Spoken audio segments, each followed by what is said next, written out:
Hi friends, all of you. Good morning to all. అంటే ఇప్పుడు నేను చెప్పే టాపిక్ ఏంటంటే, ఇప్పుడు మనం చూసుకుంటామండి ఇంటర్లో అయినా సరే, లేకుంటే ప్రైవేట్ హాస్టల్స్ సరే, లేకుంటే గవర్నమెంట్ హాస్టల్లో అయినా సరే. కానీ అంటే ఇప్పుడు ఇండ్లల్లో అయితే ఎట్లా అంటే, అందరు తిన్నాక ఫుడ్ కొంచెం మిగులుతుందండి మనకైతే. అంటే కొందరు ఇండ్లలో మిగులుతుంది, కొందరు ఇండ్లలో మిగలదు. అంటే ఆ ఫుడ్ మనం ఏం చేస్తాం, డస్ట్బిన్లో వేస్తాం పోయి. అవునా?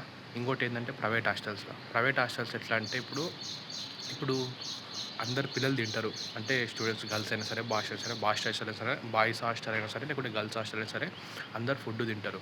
ఫుడ్ తిన్నాక ఏమవుతుంది, అది చాలా అంటే చాలా వరకు మిగిలిపోతుంది. నేను చాలా హాస్టల్స్ అబ్జర్వ్ చేశాను, అందుకే చెప్తున్నాను. చాలా అంటే చాలా వరకు మిగిలిపోతుంది. ఆ ఫుడ్డుని ఏం చేయాలంటే, మనం బయట ఫుడ్ కోర్ట్ మీద ఉంటారండి. ఆ ఫుడ్ కోర్ట్ మీద ఉండేటోళ్ళకు వాళ్ళకి పోయి కొంచెం ఇస్తే, అంటే వాళ్ళ కడుపు నిండదు కదా. అంటే ఇప్పుడు ఏంటంటే, ఇప్పుడు మనం అన్నం లేని వారికి అన్నం పెడితే సాక్షాత్తు ఆ భగవంతుడికి పెట్టినట్టే కదండి. వాళ్ళ కడుపు నింపితే. ఇంకోటి ఏంటంటే, హాస్టల్స్ అంటే నేను చాలా వరకు హాస్టల్స్ అబ్జర్వ్ చేశాను. అంటే అందరు తిన్నాక ఫుడ్ కొంచెం మిగులుతుంది మనకు. అన్నము, కర్రీస్ కొంచెం కొంచెం మిగులుతుంది. అదే మనం బస్ స్టాండ్లో చూస్తూనే ఉంటాం డైలీ. బస్ స్టాండ్లో చూస్తూనే ఉంటాం. ఏంటంటే ఫుడ్ లేక చాలామంది ఇబ్బంది పడతారు. ఆడ వాళ్ళకి ఏం వసతులు లేక అక్కడనే ఉంటారు బస్ స్టాండ్లో బెంచ్ల మీద, లేకుంటే ఇంకోటి రోడ్ల మీద చాలామంది ఉంటారు. వాళ్ళకి ఆ ఫుడ్ ఇవ్వాలి. ఇంట్లో మిగిలిందైనా సరే, ఒక్కరికి పెట్టినా సరే మంచిదే కదండి. ఒక్కరికి సరిపోయేంత మిగిలిందంటే మంచిదే కదా. ఒకవేళ మిగిలితే నేను చెప్తున్నాను, పోయి పెట్టాలి, వాళ్ళకి ఇవ్వాలి. ఇంట్లో మిగిలిన ఫుడ్ అయినా సరే.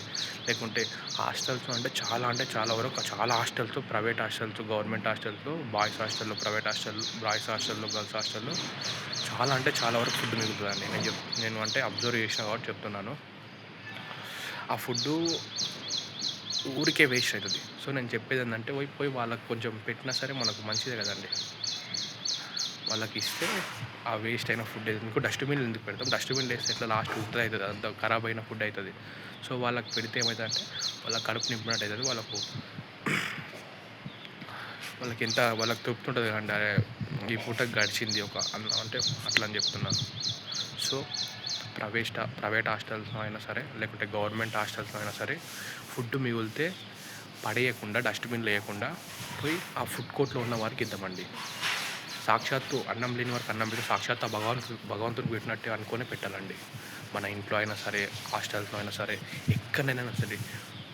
అన్నం వృధా చేయరాదు, ఫుడ్ వృధా చేయరాదు. అన్నం అంటే అన్నపూర్ణాదేవితో సమానం.